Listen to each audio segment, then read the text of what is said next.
Assalamualaikum warahmatullahi wabarakatuh. Kembali untuk Anda, yaitu di podcast satukanindonesia.com. Dan kali ini podcastnya, temanya atau judulnya adalah Sikap Kosgoro 1957 terkait dengan Capres-Cawapres yang akan diusung oleh Partai Golkar. Baiklah, langsung saja kita panggil Bapak Maruli Tua Silaban. Teman-teman, Bapak Maruli Tua Silaban sebagai narasumber kita kali ini. Beliau adalah selaku PLT Ketua PDK Kosgoro 1957 Provinsi Papua Pegunungan tentang sikap dan dukungan PDK Kosgoro 1957 Provinsi Papua Pegunungan terhadap pencapresan Erlangga Hartarto pada pemilu 2024. Baiklah, kita panggil MC atau mungkin host kita yang luar biasa di satukanindonesia.com podcast, Chandra Kirana. Luar biasa teman-teman ya. Langsung aja Chandra bertanya-tanya kepada Pak Maruli. Selamat malam Bapak. Selamat malam Mas Chandra dan selamat malam untuk pemirsa dimanapun berada. Oke, Bapak hari ini terlihat fresh, segar dan tadi siang sempat kepanasan nggak Pak? Cuaca di Jakarta tadi berada di 33 derajat Celcius. Kemudian malam ini berada di 25 derajat Celcius dan besok agak turun dikit cuacanya, yaitu berada di Ishawai perakiraannya itu berada di 32 derajat Celcius. Tadi sempat kepanasan nggak siang-siang? Ya, memang akhir-akhir ini ya di berbagai belahan dunia memang ada pemberitaan yang memang cuaca dalam kondisi memanas ya. Tidak hanya di Indonesia ya? Suhu global itu mengalami kenaikan. Tidak ketinggalan juga Indonesia. Indonesia juga saat ini mengalami pemanasan. Jadi kita juga memang kalau di siang hari itu pukul 10 masuk ke pukul 11 hingga pukul 13.14 itu memang suasana sangat panas ya. Panas ya. Sama dengan panasnya peta politik Indonesia. Oh gitu. Yang sedang hangat-hangatnya berita-berita terkait Capres-Cawapres yang ada di Indonesia ini ya Pak ya? Iya, betul. Oke. Baik teman-teman, langsung aja Chandra mau bacakan inti atau mungkin apa ya. Jadi gini teman-teman ya, akhir-akhir ini teman-teman, isu mengenai pasangan Capres itu makin hot ya dalam berbagai media dan termasuk di satukanindonesia.com ya. Betul. Itu di YouTube-nya, tidak hanya di YouTube-nya, bahkan di media online kita, yaitu di satukanindonesia.com-nya juga istilahnya tiap hari capres kita muat ya. Betul. Oke. Nah, ini Chandra mau bertanya nih kepada Pak Maruli ya, karena memang PDIP juga sudah mengumumkan Ganjar Pranowo sebagai capres 2024 ya, termasuk adanya wacana DPP Golkar untuk membangun koalisi antara Partai Golkar dengan Partai Gerindra teman-teman ya, untuk memadukan Prabowo Subianto dengan Erlangga Hartarto. Nah, bagaimana sikap PDK Kosgoro 1957 Provinsi Papua Pegunungan? Silakan Pak, mohon jawabannya Pak. Baik, terima kasih Mas Chandra, terima kasih untuk pemirsa satukanindonesia.com. Ya, ini merupakan kebanggaan buat kita. Kita bersyukur bisa berlangsung podcast satukanindonesia.com dengan kami selaku PLT Ketua PDK Kosgoro 1957 Provinsi Papua Pegunungan. Pertama-tama tentunya dalam suasana momentum Hari Raya Idul Fitri 1444 Hijriah, kami selaku PLT Ketua PDK Kosgoro Provinsi Papua Pegunungan pada kesempatan ini terlebih dahulu menyapa dan mengucapkan Selamat Hari Raya Idul Fitri 1444 Hijriah tahun 2023. Mohon maaf lahir dan batin kepada semua pemirsa satukanindonesia.com.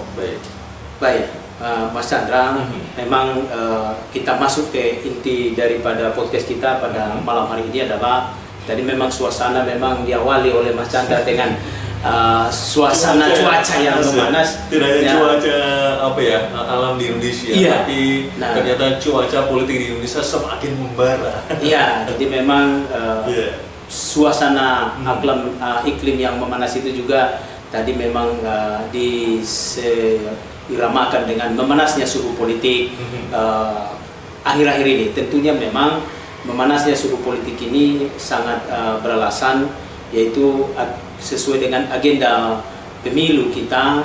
Tahun ini adalah tahun politik dan tahun depan adalah tahun pemilu. Nah, dalam proses agenda politik itu salah satu tahapan pentingnya adalah yang akan ditetapkan oleh KPU nanti adalah pada bulan September itu tentang pasangan calon presiden dan wakil presiden.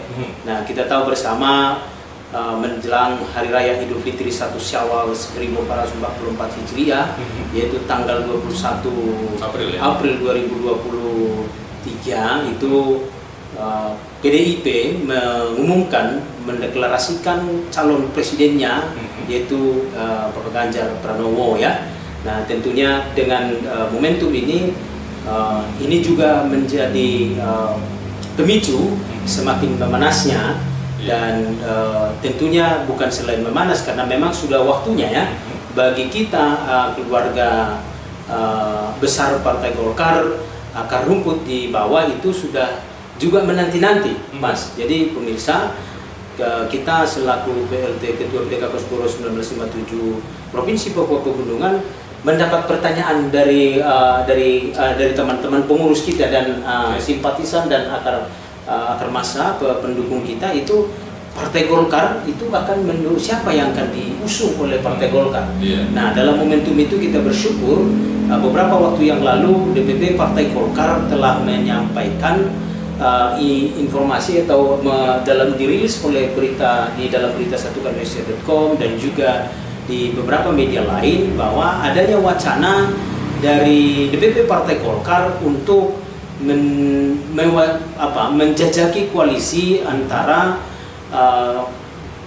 Ketua Umum Partai Golkar bersama dengan Ketua Umum Partai Gerindra untuk dipaketkan menjadi pasangan Capres dan Cawapres pada pemilu tahun 2024 mendatang. Tentunya ini sesuatu yang bagus menurut kami kader, baik sebagai Ketua PLT Ketua PDK Kosgoro Provinsi Papua Pegunungan yang adalah merupakan organisasi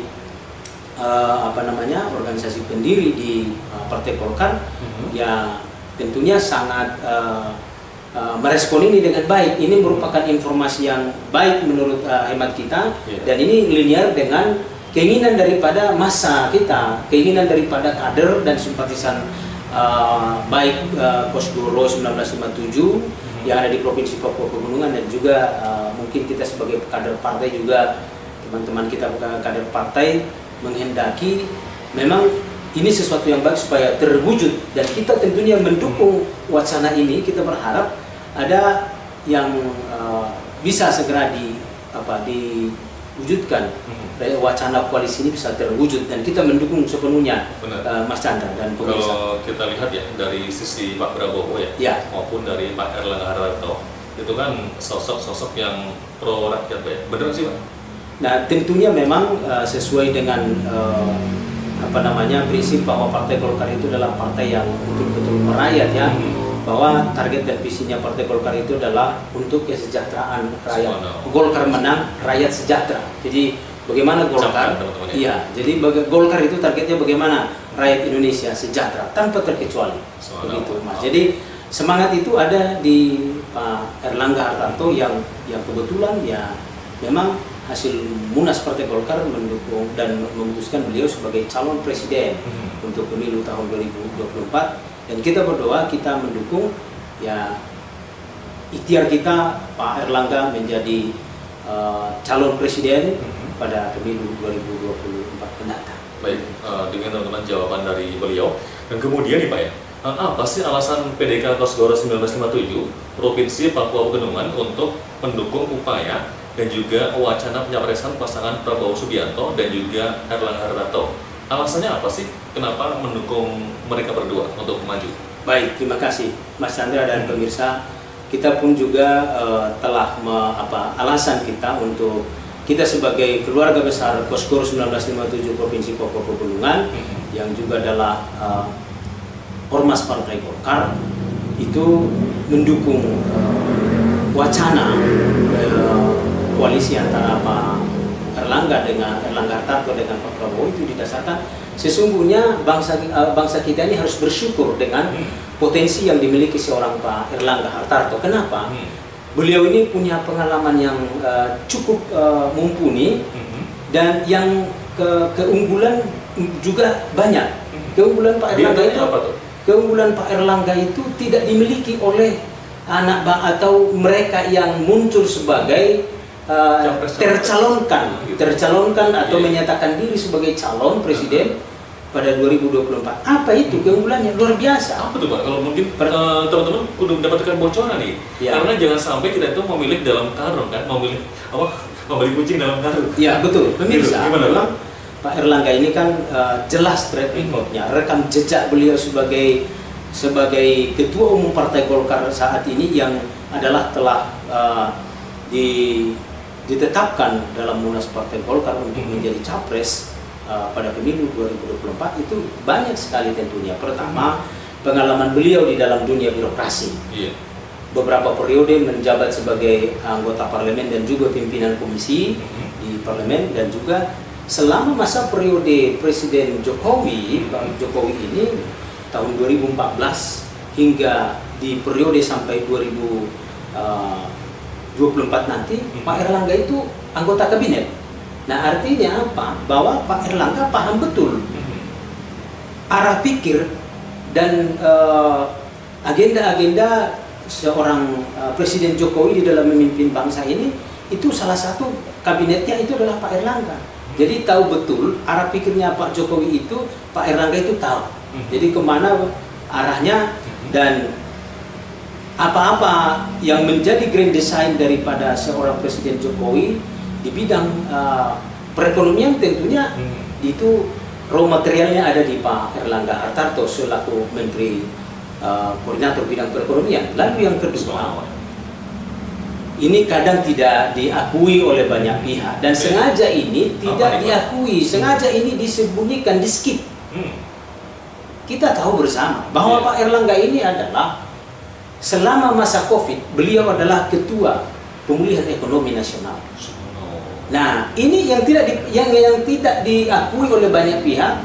Padahal kita tahu bersama, dunia mendeklarasikan bahwa di masa pandemi adalah masa yang paling sulit, masa sulit, masa krisis.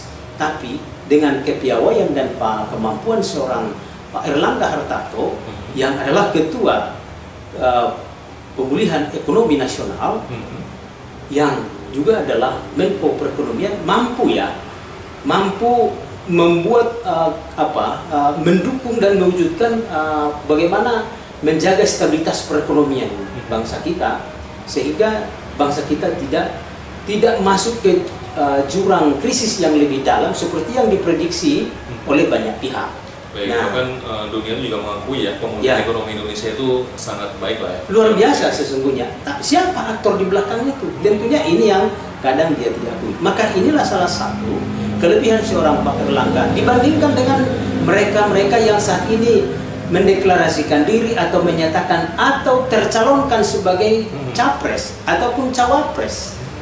Nah, Pak Erlangga ini punya keunggulan yang tidak dimiliki oleh mereka-mereka yang menyatakan diri menjadi calon atau tercalonkan ya. Baik. Ya, pada pemilu 2024. Pak Erlangga Hartarto itu seseorang yang mempunyai konsep ya. Tentunya memang Mas Chandra dan pemirsa, ini yang kadang yang tidak diakui, bahwa Partai Golkar itu adalah partai yang kaya raya dengan ide dan gagasan. Bagaimana? Jadi ketika kader-kader Golkar itu ada di parlemen ataupun di kabinet, itu sudah siap dengan ide dan gagasan konsep untuk memimpin bangsa. Ya, karena memang bukan kepartaian nih, tapi langsung untuk memimpin bangsa. Memimpin bangsa ya. Iya, kenapa? Setelah semua orang itu dilayani lah ya. Ya, karena ini kan Golkar itu kan semboyannya Pak. Golkar menang, rakyat sejahtera. Jadi memang Golkar itu punya banyak konsep untuk mensejahterakan bangsa ini. Nah, artinya apa? Ini tadi yang kita sampaikan bahwa Pak Erlangga itu mempunyai keunggulan yang lebih banyak daripada yang lain. Baik. Nah, lalu yang berikutnya tentunya pemirsa. Nah, selain beliau adalah Menko Perekonomian, menjadi anggota kabinet semasa pemerintahan Presiden Jokowi, Ketua Pemulihan Ekonomi Nasional di masa krisis kita tahun 2019 hingga akhir tahun 2020 kemarin ya. Tentunya beliau juga adalah Ketua Umum Partai Golkar ya. Ya, jadi beliau kan sebagai Ketua Umum Golkar yang sudah diamanatkan dalam Munas sebagai calon presiden dari Partai Golkar. Oke. Ya. Tapi mungkin Chandra boleh tanya sedikit ya Pak, mungkin agak menggelitik. Bapak sendiri pernah bertemu dengan beliau?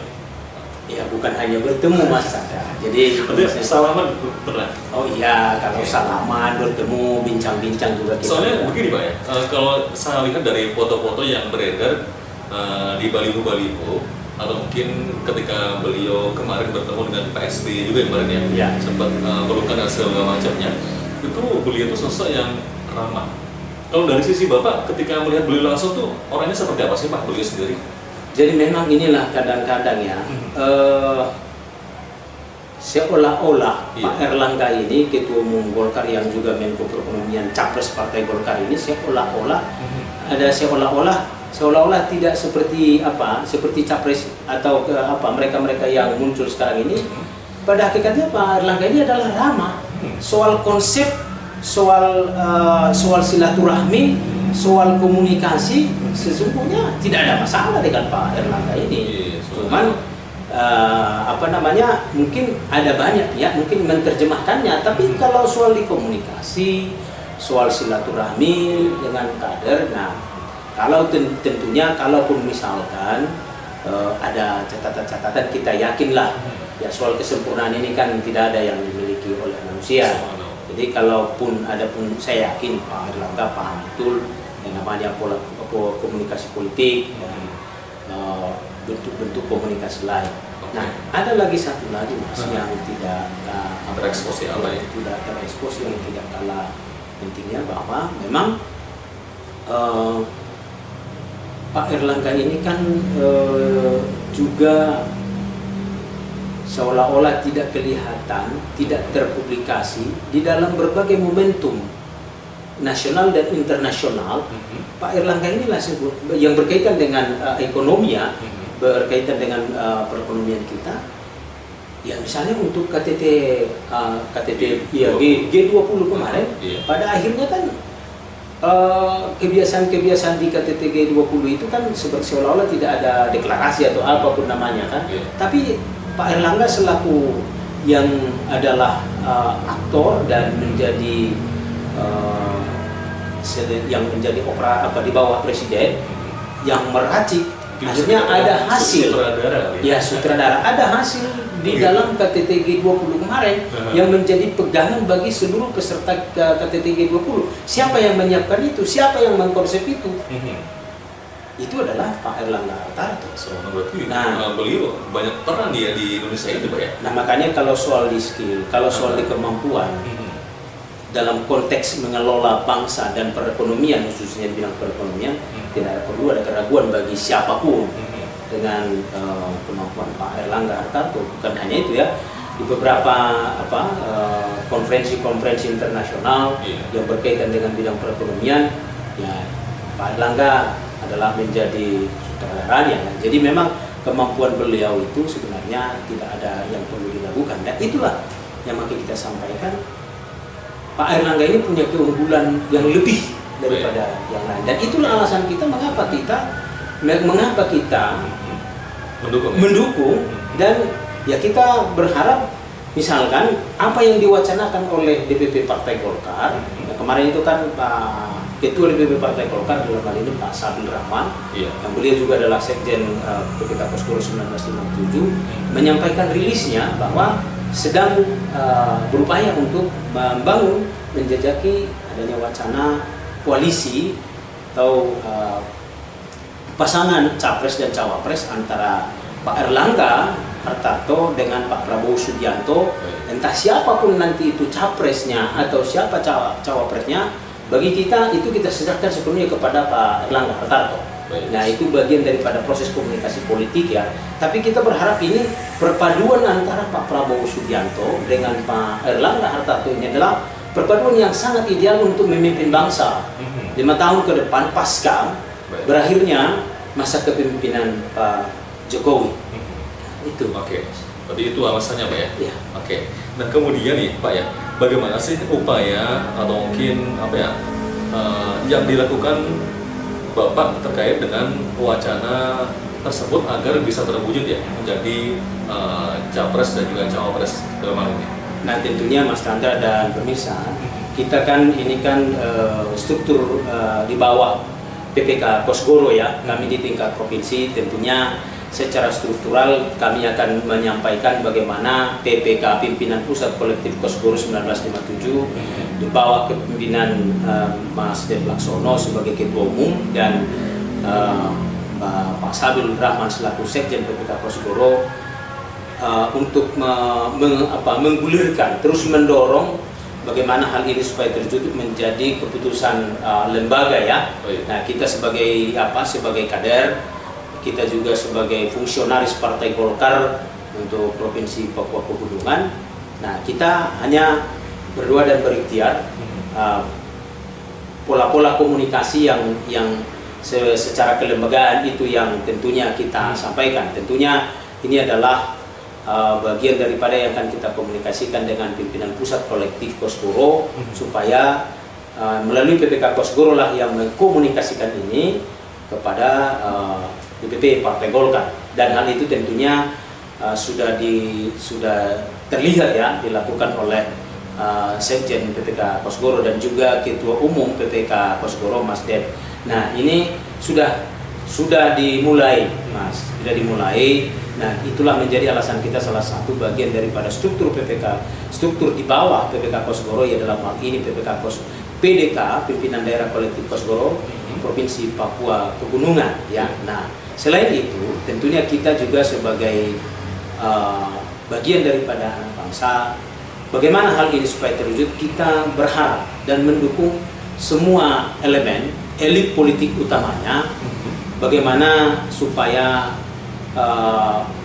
bersama-sama mewujudkan prinsip-prinsip demokrasi dalam pemilu itu bisa terwujud. Artinya tidak partai politik sebagai instrumen demokrasi dalam pemilu kita mempunyai ruang dan kesempatan yang semestinya di dalam melakukan katakanlah pencalonan baik capres maupun cawapres. Artinya kita harapkan adanya kementerian dan kedaulatan daripada partai politik peserta pemilu tahun 2019 yang mempunyai anggota DPR saat ini di DPR RI yang disyaratkan undang-undang adalah menjadi partai yang bisa mengusung calon presiden dan calon wakil presiden pada pemilu 2024 mendatang, mempunyai keleluasaan. Jadi kita berharap partai-partai politik parlemen saat ini bisa mempunyai keleluasaan dan kita berharap tidak ada intervensi-intervensi ya, tidak ada intervensi, dan bagaimana para ketua umum ini, ketua umum partai politik ini bisa leluasa melakukan komunikasi dan koalisi politik sesuai dengan kebijakan partai politik itu masing-masing. Jadi kita berharap seperti misalkanlah Pak Erlangga Hartarto sebagai ketua umum Partai Golkar, tentunya yang sudah ditetapkan dalam Munas Partai Golkar menjadi calon presiden dari Partai Golkar pada pemilu 2024 mendatang ini bisa terwujud tanpa ada intervensi atau kita berharap proses demokrasi menuju pemilu 2024 yang dalam hal ini diemban oleh partai politik boleh terwujud, Mas. Jadi itulah doa dan harapan kita, proses demokrasi itu pada pemilu 2024 mendatang bisa terlaksana dengan baik. Gitu. Berarti nanti adanya misalnya kayak semacam demokrasi yang murni dan juga persaingan yang sehat, Pak ya? Ya. Gitu. Nah kemudian nih Pak ya, itu kan istilahnya Bapak sudah mendukung banget ya, bagaimana nanti Pak Prabowo dan juga Pak Erlangga Hartarto nanti istilahnya berkolaborasi lah ya. Nah itu kan ini waktunya kapan nih Pak dalam hal ini Bapak bekerja nanti? Baik. Jadi memang ini bagus Mas. Jadi tadi kita sudah bicara betapa pentingnya, betapa strategisnya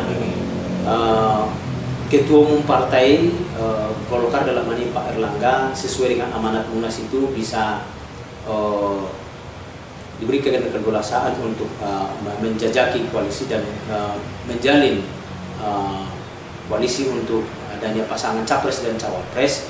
Nah, mengenai waktunya tentunya dilihat dari segi agenda tahapan pemilu itu adalah bahwa pencapresan itu di bulan September ya, pendaftaran.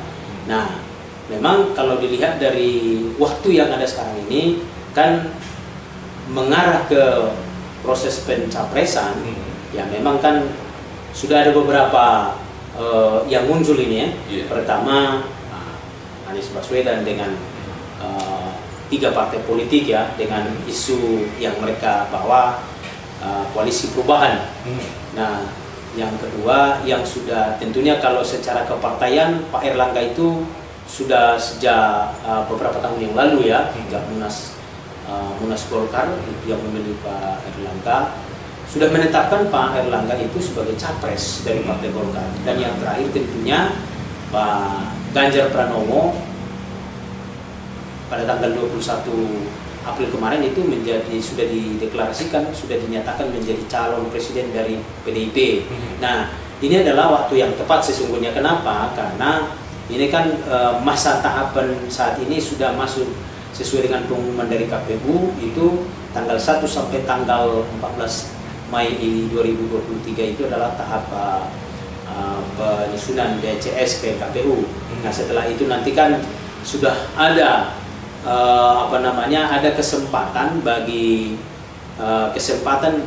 mereka-mereka yang tentunya ini kan belum masuk kampanye ya, belum masuk kampanye, tapi untuk menginformasikan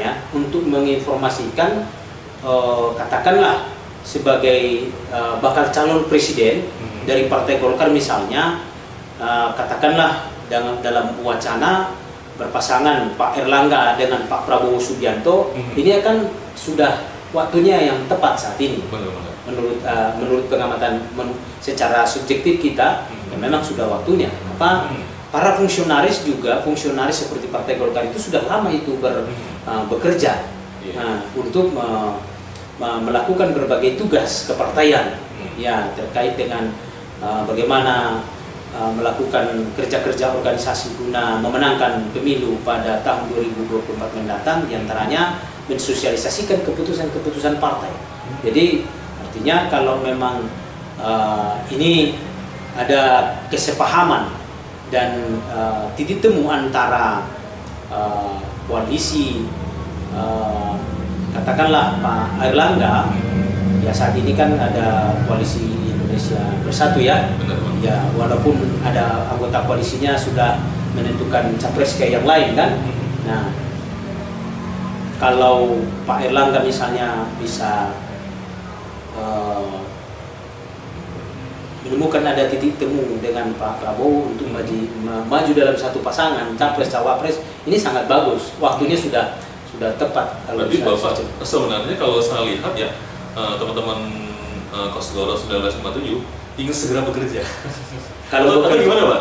Kalau ingin segera bekerja, kalau kita ini untuk melakukan kerja-kerja organisasi, kita juga kan sudah setiap hari kerja. Kita kan sudah melakukan kerja-kerja itu. Tapi hanya ini saja melihat mereka berdua itu di 2024 menang apa gimana sih, Pak? Ya, jadi memang kita sependapat dengan alasan dari DPP Partai Golkar yang disampaikan Pak Sabil Rahman terkait dengan ada 5 alasan untuk mendukung, untuk melakukan penjajakan wacana memadukan antara Pak Prabowo Subianto dengan Pak Erlangga Hartarto ya. Ya, kenapa? Ya karena memang mereka masing-masing sama-sama ketua umum partai dan masing-masing partai telah memutuskan ketua umumnya, baik Pak Erlangga Hartarto di Partai Golkar dan juga Pak Prabowo Subianto di Partai Gerindra, masing-masing sudah memutuskan maju sebagai calon presiden. Nah, jadi itu yang tentunya yang berikutnya dalam rangka kerja-kerja organisasi ini akan sangat menguntungkan bagi partai untuk menginformasikan kepada khalayak bahwa ya karena ini kan bahagian daripada agenda politik dan dalam rangka mensukseskan demokrasi, akan sangat baik bagi partai politik masing-masing jika ada calon partai dari partai itu sendiri, calon presiden ataupun wakil presiden yang didukung oleh partai itu sendiri. Jadi itulah makanya urgensinya sebenarnya sudah saatnya Dan ini waktu yang baik lah, waktu yang tepat. Wacana untuk memadukan antara Pak Prabowo Subianto dengan Pak Erlangga Hartarto itu sudah waktu yang tepat itu, Mas Chandra, guna melakukan kerja-kerja organisasi yang lebih maksimal lagi guna memenangkan pemilu pada tahun 2024. Baik, Pak, ini sebenarnya ya, kalau mungkin saya ingin bertanya kembali kepada Bapak ya, sebenarnya apa sih manfaatnya bagi Partai Golkar ya dalam pileg dan juga pilpres jika hal itu terwujud ya, pasangan capres-cawapres, maksudnya capres Prabowo Subianto berpasangan dengan Erlangga Hartarto, itu manfaat dari untuk Partai Golkar sendiri apa nih Pak? Tentunya kalau wacana Pak Prabowo dipaketkan dengan Pak Erlangga untuk maju capres dan cawapres pada pemilu 2024 mendatang itu sungguh banyak, Mas.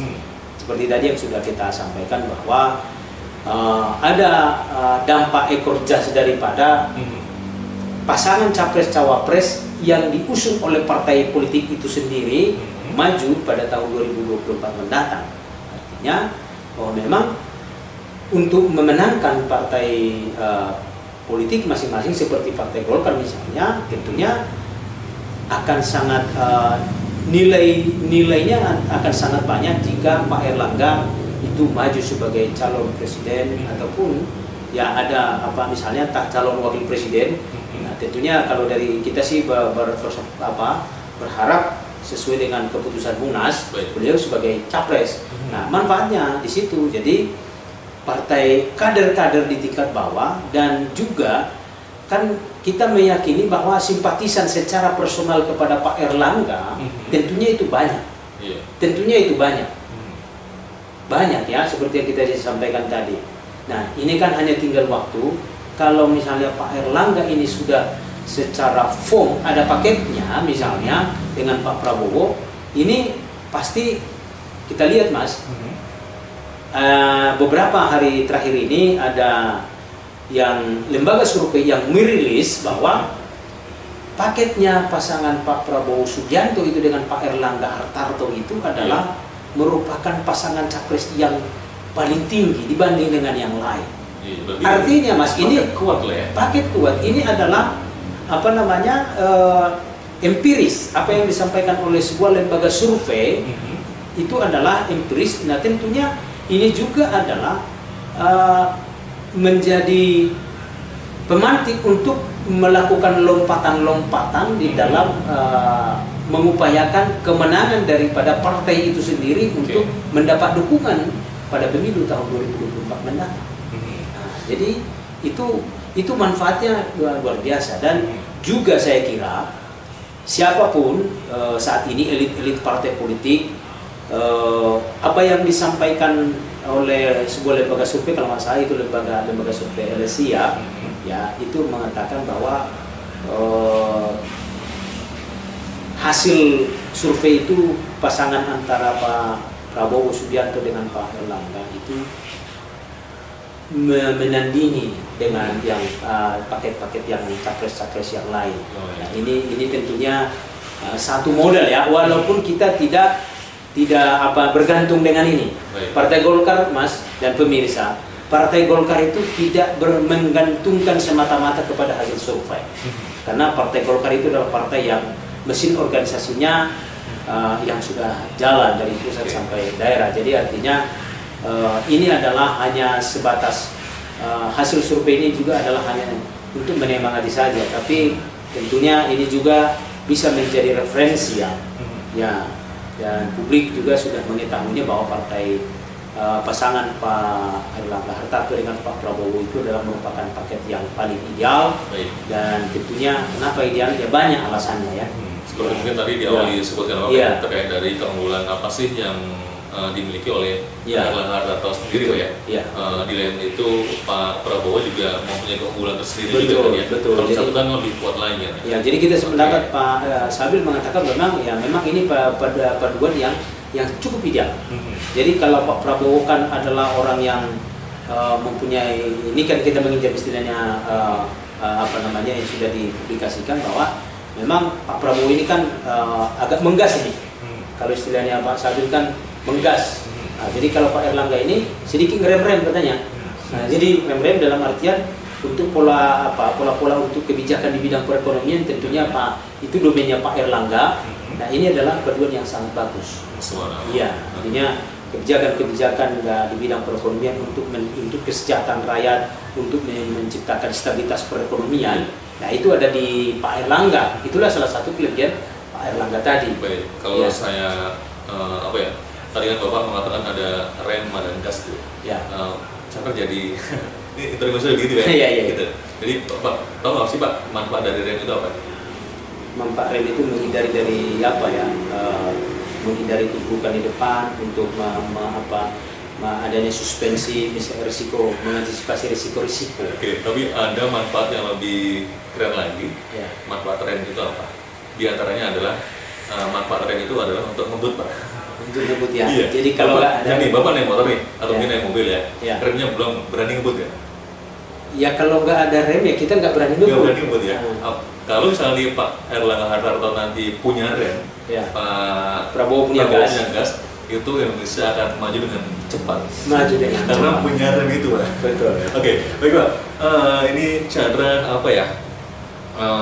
Kalau tadi kan Chandra bertanya terkait manfaat ya, manfaat untuk Golkar. Sebenarnya tadi teman-teman ya, tidak hanya Golkar yang kedapatan manfaat dari hal tersebut ya. Betul. Tapi rakyat Indonesia juga kedapatan manfaat sejahtera tadi Pak ya.